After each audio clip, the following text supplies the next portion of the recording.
योग व आयुर्वेद की धरती भारत में आधुनिक विज्ञान के समायोजन से कैंसर जैसी खतरनाक बीमारी से लड़ने की अद्भुत क्षमता का विकास हुआ है। पेट स्कैन व लीनियर एक्सेलरेटर जैसी लेटेस्ट टेक्नोलॉजी आज भारत में 50 से भी अधिक अस्पतालों में उपलब्ध है। Tata memorial hospital, Rajiv Gandhi cancer hospital, Nanavati hospital, Fortis hospital, Medanta और पारस हॉस्पिटल जैसे संस्थानों में विश्व विख्यात डॉक्टर्स जैसे doctor Arun Saroha, doctor Harit Chaturvedi, doctor Manas Kalra, doctor Vinod Raina, doctor Rama Joshi, doctor Rana Pater, doctor Vikas Dua, doctor Rahul Bhargava, doctor Suresh Advani और डॉक्टर जे.एस. विर्क जैसे डॉक्टर्स ने कैंसर के इलाज में भारत को दुनिया के अग्रणी देशों की श्रेणी में लाकर खड़ा कर दिया है।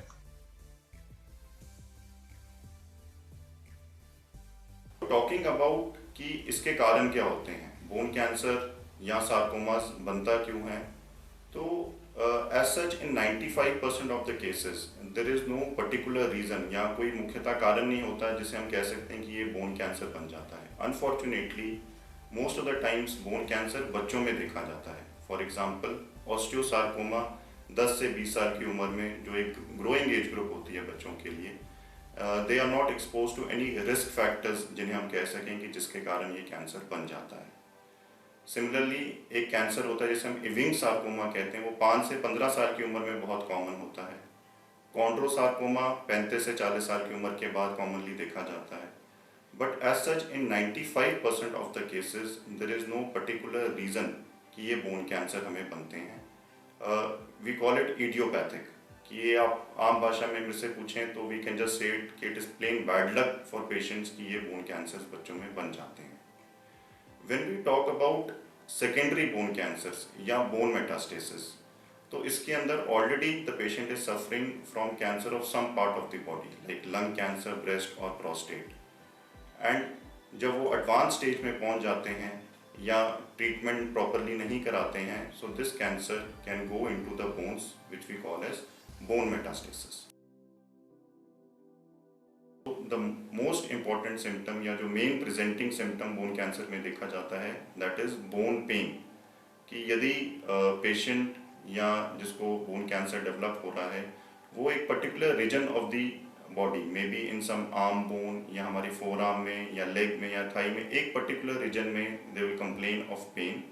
That pain is usually more severe in the night, जिसे हम नाइट पेन्स कहते हैं, एंड अनरिलेंटिंग प्रकार की पेन होती है कि even if you are taking normal pain killer medications, थोड़ा टाइम आराम रहता है बट उसके बाद दोबारा पेन शुरू हो जाती है। सो यदि कंटिन्यूअस इस प्रकार की बोन पेन किसी को चल रही है, स्पेशली इन यंगर चिल्ड्रन और इन अडल्ट्स, तो इसको we should be suspicious of a bone cancer and show to a bone cancer surgeon at the earliest.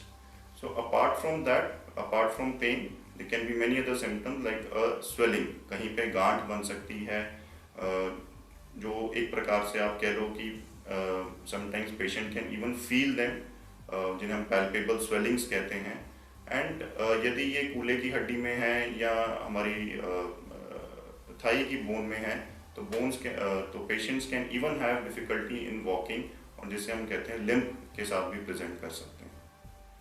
Sometimes when bone cancers are at an advanced stage, sometimes patients present to us with fractures. In fractures को हम pathological fractures कहते हैं, they are not normal fractures. Normal fractures हमने सुना होगा कि किसी को चोट लग गई, कोई नीचे गिर गया या कोई एक्सीडेंट हो गया तो ट्रॉमा के कारण जो फ्रैक्चर होते हैं, ये जो फ्रैक्चर होते हैं क्योंकि एक अंदरूनी कमजोरी आ गई होती है हड्डी में बिकॉज ऑफ द कैंसर या बिकॉज ऑफ द ट्यूमर, तो ये फ्रैक्चर थोड़ी सी भी इंजरी होने में या थोड़ा सा भी पैर स्लिप होने में patient can have major fractures, so इन्हें हम पैथोलॉजिकल फ्रैक्चर्स कहते हैं। इम्पॉर्टेंट है कि there are battery of tests जो आपके ऑर्थोपेडिक सर्जन या ऑर्थोपेडिक ऑन्को सर्जन आपके कराएंगे व्हेन दे सस्पेक्ट कि आपको बोन कैंसर हो सकता है। तो इसमें सबसे main investigation is the x-ray. So x-ray forms the main investigation, जिसके बेसिस पे फिर आगे बैटरी ऑफ टेस्ट जो हैं वो कराए जाते हैं। They can be in the form of a CT scan, MRI, but the most important investigation once we have radiologically seen that you may be having a bone tumor या bone cancer is biopsy. So आजकल जो biopsy की जाती है it is done through a needle in bone tumors and cancers which is called a needle biopsy or a J or a Jamshedi needle biopsy. तो इसके अंदर थोड़ा सा टुकड़ा लिया जाता है जहाँ पर आपकी रसोली होती है या जहाँ पर गांठ है या जहाँ पर बोन कैंसर सस्पेक्ट किया जा रहा है. सो usually in case of small children ये थोड़ा सा उनको बेहोश करके किया जा सकता है. अडल्ट्स में ये लोकल एनेस्थीसिया में बड़ी सेफली की जा सकती है. It's a day care procedure. Day care procedure का ये मतलब है कि पेशेंट सुबह आता है, अपनी बायोप्सी कराता है and then they can go back easily, and after 3 to 4 days when the report is available we can further guide them regarding the treatment. Talking about treatment of bone cancers, so once you have been diagnosed with bone cancer या sarcoma का एक diagnosis बन चुका है, then comes the treatment part. इसके अंदर staging forms an important part. Staging का मतलब है कि आपका देखना कि bone cancer किस stage में है. केवल उसी जगह पर है जहाँ पर हमने आपका इमेजिंग करा के देखा है या शरीर के किसी और हिस्से में भी है. सो इसके अंदर होल बॉडी पेट सीटी forms a very important investigation जिसके अंदर पूरी बॉडी जो है आपकी स्क्रीन की जाती है टू सी फॉर कि कैंसर बॉडी के किसी और हिस्से में तो नहीं है. So once the staging is complete और आपका स्टेज ऑफ बोन कैंसर हमें पता लग गया है, then comes the treatment option. So usually in bone cancers और sarcomas chemotherapy initially few cycles forms an important part, following that with the surgery. So surgery in bone cancer nowadays एक special प्रकार की surgeries introduce की गई हैं for the past 20 to 30 years. They are called limb salvage surgeries. So आज से 20 या 30 साल पहले जब किसी को भी बोन कैंसर के साथ डायग्नोज किया जाता था तो as far as surgery is concern तो बड़े लिमिटेड ऑप्शंस थे. ज़्यादातर patients use to end up in amputation. Amputation का मतलब है कि टांग निकाल दी जाती थी या बाजू निकाल दी जाती थी. But over the past 20 to 30 years जैसे जैसे एडवांसमेंट्स आई हैं हमारी इमेजिंग मोडालिटीज़ में, हमारी कीमोथेरेपी ड्रग्स में एंड हमारी सर्जिकल टेक्निक्स में, they have been replaced by limb salvage surgeries और limb preservation surgeries. So in surgeries में टांग या बाजू कट करने की ज़रूरत नहीं होती है. We can preserve the arm or the leg bone or the thigh bone wherever the bone cancer is there. So these surgeries, in surgeries में दो main parts होते हैं. The first part is what we call the resection. Resection का ये मतलब है कि जो कैंसर वाली हड्डी है उसको सेफली निकाल दिया जाता है with margins. And second part is the reconstruction. Reconstruction का मतलब है कि जो वहाँ पर डिफेक्ट रह गया है after taking out the cancer bone, उसके स्थान पर we reconstructed with various options. So reconstruction के बहुत सारे ऑप्शंस होते हैं हमारे पास depending upon the location of the tumour. So यही आपका बोन कैंसर अगर जॉइंट के पास है, फॉर एग्जांपल नी जॉइंट के पास है या हिप जॉइंट के पास है, तो usually we have to do a joint replacement also which we do it with a endoprosthesis या मेगा प्रोस्थेसिस या tumour prosthesis. So they are not like normal joint replacements. They are more advanced or bigger forms of them, you can say. When these tumors या cancers कुछ ऐसी locations में होते हैं जहाँ पर हमें joint replace करने की ज़रूरत नहीं है, वहाँ पर we can do something known as biological reconstruction. So biological reconstruction का ये मतलब है कि जब हमने कैंसर वाली हड्डी निकाल दी है तो उसी हड्डी को स्टरलाइज करके या रिसाइकल करके हम वापस शरीर में लगा सकते हैं.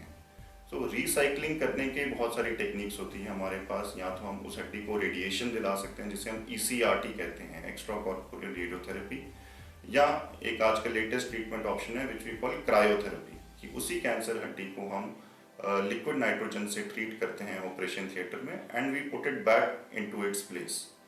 सो these latest treatment options are also now available which not only ensure कि आपकी टांग या बाजू बच जाएगी बट ऑल्सो इंश्योर कि you will have a good function, कि आप एक नॉर्मल एक्टिव हेल्दी और कैंसर फ्री लाइफ तो जी सकते हैं after your surgery, but even you can have a good function and carry out almost all daily routine activities which a normal person of your age and stage is doing. So talking about prognosis या इसका आगे survival rate कैसा रहता है bone cancer या sarcomas का, तो इसमें मैं कहना चाहूँगा कि if it is diagnosed at a early stage का मतलब है कि ये शरीर में कहीं नहीं फैला हुआ है, हमने पेट सीटी कराया पेशेंट का और हमने देखा कि वो एक ही स्थान पर है, तो इन केसेस में patients can have a survival rate of almost 70 to 80%। इसका मतलब ये है कि अगर 100 पेशेंट्स को डायग्नोज किया गया है with sarcomas with bone cancers, तो यदि वो प्रॉपर ट्रीटमेंट लेते हैं तो out of those 100 patients at the end of 5 और एट द एंड ऑफ 10